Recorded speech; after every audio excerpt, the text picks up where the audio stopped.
ज्योतिबा डोंगर परिसरात भाविकांना विक्रीस होणारा पेढा व दुग्धजन्य पदार्थ भेसळयुक्त आणि आरोग्यास घातक असल्याचा गंभीर आरोप माजी ग्रामपंचायत सदस्य सुनील आनंदा नवाळे यांनी जिल्हा पोलीस प्रमुखांकडे केलाय। यात्रेदरम्यान दररोज 2 ते 3 टन पेढा विक्री होतोय, मात्र त्यावर कोणतेही योग्य तपासणी किंवा नियंत्रण नसल्याचा आरोप त्यांनी केलाय। पेढ्याची निर्मिती, घटक आणि टिकवण्याचा कालावधी बॉक्सवर लिहिला जात नाही।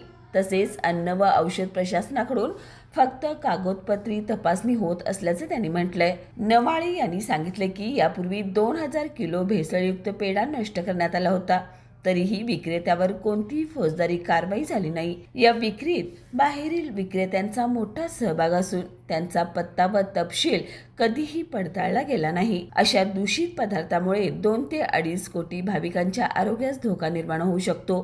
त्यांनी 15 दिवसात ठोस कारवाई न झाल्यास ज्योतिबा डोंगरावर आमरण उपोषणास बसण्याचा इशारा दिलाय आणि संभाव्य आरोग्य अपघाताची संपूर्ण जबाबदारी प्रशासनावर टाकली आहे। मी सुनील आनंद नवाळे, माझे ग्रामपंचायत सदस्य ज्योतिबा डोंगर। गेली 4 वर्षे या ज्योतिबा डोंगरावरती कलाकंद पेढ्यानं थैमान घातलेला आहे। या थैमानामध्ये मी गेली 4 वर्षे सगळ्या प्रशासनाच्या बैठकामध्ये आवाज उठवला गेला आहे, परंतु अन्न आणि भेसळ प्रतिबंधक विभाग कोल्हापूर हे गेंड्याच्या कातड्यासारखा अधिकारी आहेत असं मला वाटत नाही। कारण प्रत्येक वेळेला स्थानिक लोकांनी पेढा पकडायचा, ही शाई वतायची, आमच्या सगळ्या लोकांना सोडून द्यायचं। आमच्यासारख्या एका कार्यकर्त्यांना कुठं जरासं काही तक्रार केली तर आम्हाला 151 कलम लावलं जातं आणि ते कलम लावल्यानंतर आम्हाला दिवसभर पोलीस स्टेशनला नेऊन बसवलं जातं आणि नंतर आम्हाला ते तहसीलदार किंवा प्रांतांच्याकडे ते तयार केलं जातं आणि त्याची तारखा केला जातं।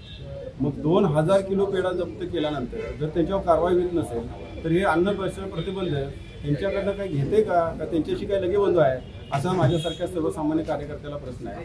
आणि माझ्या भाविकांच्या, माझे हे मोठं महाराष्ट्राचं मोठं दैवत आहे आणि लाखो भाविकांचं आश्रयस्थान आहे। त्या ठिकाणी प्रसाद म्हणून पेढा नेला जातो आणि प्रसाद हे भेसळ आहे।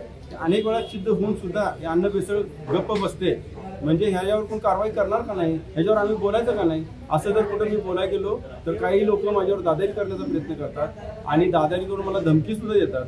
मग माझ्यासारख्या कार्यकर्त्याला, लोकशाहीमध्ये मी मानणारा कार्यकर्ता आहे, लोकशाहीनं चालणारा माणूस आहे, मी तुम्हाला जर विचारलं की याच्यावर लेबल नाही तर मला सांगा हे पेढे मी घेऊन आलेलो आहे, ह्याच्यावर लेबल नाही, हे पहिलं दुग्ध पदार्थ विकायचं, ह्याच्यावर लेबल असल्यासाठी विकायचं नाही असं माझ्यासारख्याला कायद्यानं माहिती आहे। मग ते तुम्ही कोण विचारणार अशी मला तिने धमकी दिलेली आहे आणि अन्न प्रशासन आल्याशिवाय तुम्ही आमच्याकडे यायचं नाही असं त्यांचं मत आहे। माझं जिल्हाधिकाऱ्यांना किंवा सगळ्या अधिकाऱ्यांना माझं मत आहे की असं भेसळ तुम्ही प्रत्येक 4 वर्ष झाली विकायला परवानगी दिली, तुम्ही याच्यावर कारवाई का केली नाही असा माझ्यासारखी सर्वसामान्य कार्यकर्त्यांचा प्रश्न आहे।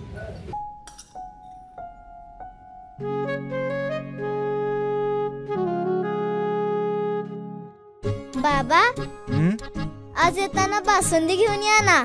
अगं, कालच आपण आईचा वाढदिवस होता म्हणून आणली होती ना। ऐकलं, गोकुळची बासुंदी पुन्हा खावीशी वाटतेय। खरं सांगू, मलाही खावीशी वाटतेय। पुन्हा पुन्हा खावीशी वाटणारी गोकुळ बासुंदी।